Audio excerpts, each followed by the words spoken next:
It's the motherfucking podcast, nigga. Let me stop. It's the motherfucking podcast, nigga. That was too far. Okay. If that was too far, then Underdogs is gonna be way too far for you. Um, One time for Uncle Snoop. If y'all forgot who the fuck Uncle Snoop is, I cut the movie on, like, oh, good, Snoop got a new movie. I'm always here for anything he does. I mean, this man is like the Buddha of hip hop at this point. I don't care if he jump out there every now and then and call a bitch a ragged dog head, whatever the fuck he called Gail. I don't care. That was all for, you know, that was about respect for someone gone. Something y'all lost complete motherfucking sight of recently with the Meg and Nicki debacle. Well, anyways, back on track. Snoop, he's reminding me like how much I love him. If y'all real Snoop Dogg fans, like I remember middle school, Doggy Style coming out. I had that album. I had to be the same age as these kids in the Underdogs. And talking about cussing, this is back when they first, around the time it was a big deal if you had that explicit label on your music. You talking about cussing up a storm word for word, didn't know nothing about it. The skits, everything hilarious. I knew them word for word. What's your name? My name is Snoop. All right, Snoop. What you want to be when you grow up? I want to be a motherfucking hustler. You better ask somebody. That was back when BG Music Group had like a CD club that you could subscribe to through the mail. Yeah, we had that. Me and my sister were getting CDs as soon as they dropped. They're in the mailbox. We never paid those subscriptions. Whoever had those and never paid the subscriptions? How that shit never followed us? How was that possible? Let's talk about the wardrobe. I don't know who was on wardrobe. Did that. Snoop was not playing. I'm not going to tell y'all so much about the movie, but I'm going to do the high notes. He's playing the character of Jason Jace, 2J's Jennings. I done said that wrong about 12 different ways. I think they called him Jason J. 2J's Jennings. 2J's is most important because it circles back to the little dance they were doing on the field. Every time they got a touchdown, they did the 2J's dance. It was really, really cute. Jason, he's coming back to his old town after being in the NFL. He was like, I ain't gonna tell you all the details. He was in the NFL. He comes back to his old town, but he's in trouble at this point a little bit with the law. Candy Burrs is the judge. She had a small little piece in the film. However, it was cute. He called her by one name at the end. He talking to the judge, and by the time she giving him his sentencing, which is some hours of community service in Long Beach, he like, oh, don't I know you from somewhere? He called a girl the wrong name, but that's Tar from back in the day. And we always had somebody back in the day that we knew that's like, a public figure or something now.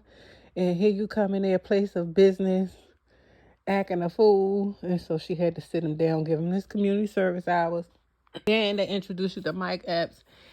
I think they was out front the courtroom. Don't quote me on that. But by the time he jumped in the car, he's trying to rob him. Mike Epps jumped in the car not knowing that it's 2J's. He knows him from back in the day. He trying to rob him, trying to carjack him from the car. Mike Epps is so funny. He realizes 2J's and he know him. He like, oh man, what's up? I just feel in my heart a lot of times Mike Epps is doing the improv on a lot of these lines because he goes into this whole spiel of, yeah, Candace and them, and I'm just, that might even be the name. I was telling them I was looking for you. They told me, leave you alone. I was pressing you out, basically, and acting like a stalker. You know, you get the. He said, but he said that he was so happy he ran into him like he ain't just jump in his car to rob him. Then he goes into, I've been thinking about you. I've been thinking about you. I've been thinking about you. I'm talking about, I was crying. Cause only somebody that's a big bullshitter and know people that be bullshitting with someone be, I've been thinking about you, boy. I've been thinking about you. After they fucking sitting here doing something to you, violating you. The shit was funny. So yeah. Then we have his high school sweetheart. It's played by Tika Sumpter. Charisse. As soon as I saw her, I was like, oh, okay, Tika Sumpter. I like Tika. She can come off as bougie for the roles that they give her. A good adjacent would have been like a Megan Good. Are we looking for Megan right now? Probably not. You know, she's busy defending her man and stuff. Tika is so beautiful, first of all. She's pretty, and in this role, it's a real roundaway girl, subdued, pretty, two cornrows going back on the sides. I love it. I love it. And what y'all gotta know, all the girls in the hood ain't hood. If you really, really, you didn't have to grow up in the hood. You could have visited the hood. There's some bougie young ladies around there that take care of their kids. If you want to call that bougie, sounds responsible. They take care of their kids. They get their kids to practice. And they do what they're supposed to do as a mom. And where you live at ain't going to change your responsibilities. Who you are is within you. Right? So she's that girl. Like, she got her little house that look like her son Trey. She a single mom. She work at the hospital. She got her little scrubs on. What? And he see her and he feeling it. He like, damn. What's up, boo, from back in the day? Now, the way that they collided was on the field. He out there picking up, I think it was dog shit or something. He out there picking that up while the kids is practicing. They basically don't have anybody to support them with the team. So when he talking to Tika, Tika's son run up talking shit. And that character is Trey. I'm about to pull up the cast. Her son Trey walks up. And Snoop say something like, do that nigga belong to me? Out loud in front of the boy and everything. It's hilarious. The little boy gets to cussing. Now, let's talk about cussing. They cussing up a storm in this movie. When I say they, I'm talking about the kids. Remind me, I think it was Sandlot, you know, and they didn't even, I don't think they touched the surface on that type of language, but you know, the whole concept of like rallying and helping some children do sports, or you know, the typical kind of storyline where it's like they go from obviously the title Underdoggs to a better performing team. So um yeah, Snoop, he comes in and he's talking to her. And the kids are already frustrated. They from Long Beach. Of course, you know, it's a little bit of poverty going on.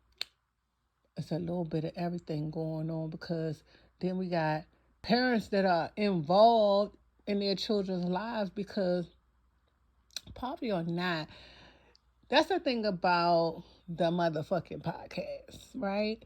I was gonna come out. I could do like a mommy podcast, talking to you guys about all the things you want to hear, with regard to the struggles of being a parent. But I'm experiencing right now is being a parent for the second time is trying to find myself and not getting lost in all of that. Like, I'm still a person at the end of the day. Um, I'm gonna say certain things. I'm not gonna be able to catch my breath. Should I be masking my child from some curse words when they're gonna go out to the world and get the cussing? Everybody's cussing. Anyway, so the little boy Trey, talk about man, he can cuss up a motherfucker storm. Him, the whole motherfucking team. They cussed Snoop out. Snoop cussed them out. Mike Epps come join as co-team captain. He cussed them out. They might cuss him out too. It's funny as shit though. Specifically, there's a scene with Snoop and the kids in the car, and it was so fucking authentic because the boys are in the back. You know how they're getting out of football practice, but they all together. They still amped up talking shit. The coach is driving. He dropped them off one by one. They in the back talking about some dicks or something. Who dicks something? I don't know what it was. Snoop was like, won't y'all stop talking about dicks and find something else to talk about, like girls or something? Y'all think Snoop hadn't experienced that in real life?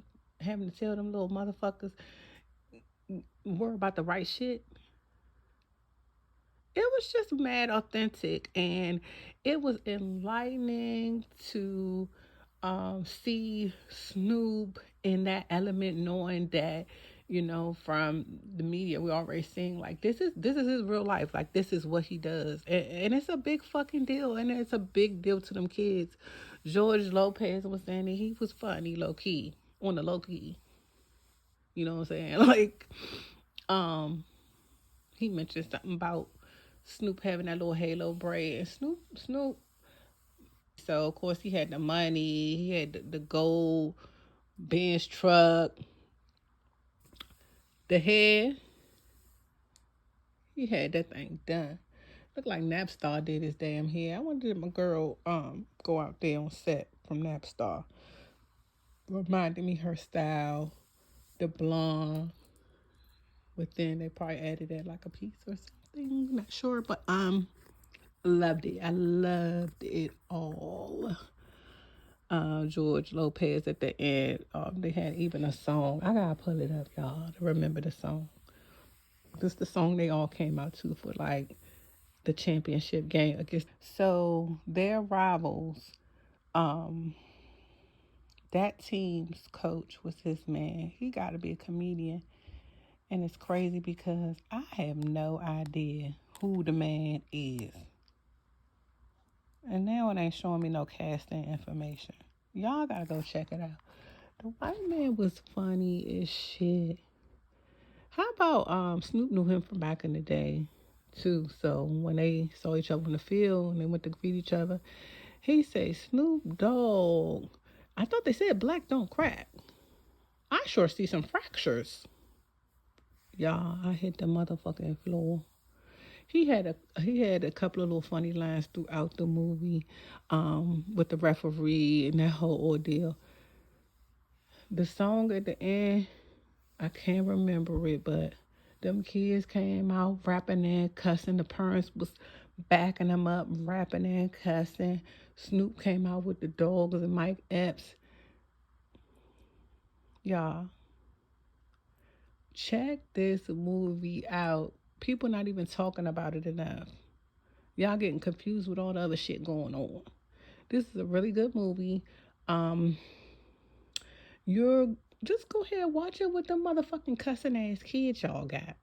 Y'all cussing around them all the time anyway, and they cussing around you, not around you. They cussing. So watch it with them. They gonna be laughing. Y'all gonna be laughing. It's a good time.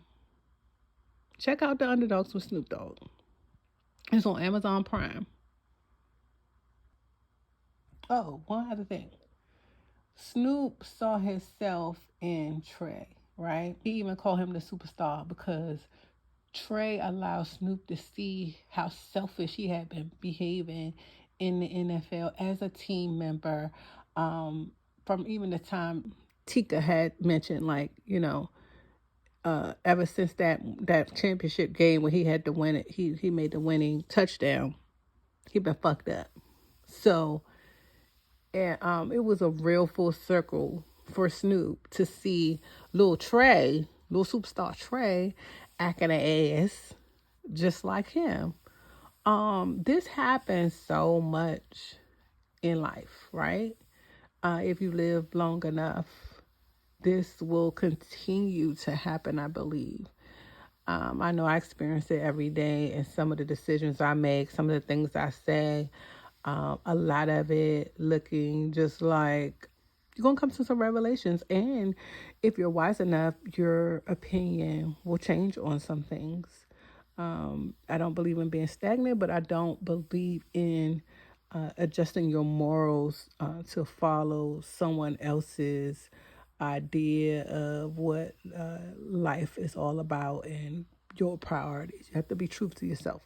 So watch the underdogs, motherfucker Snoop D O double G G A. Not that. Just hey.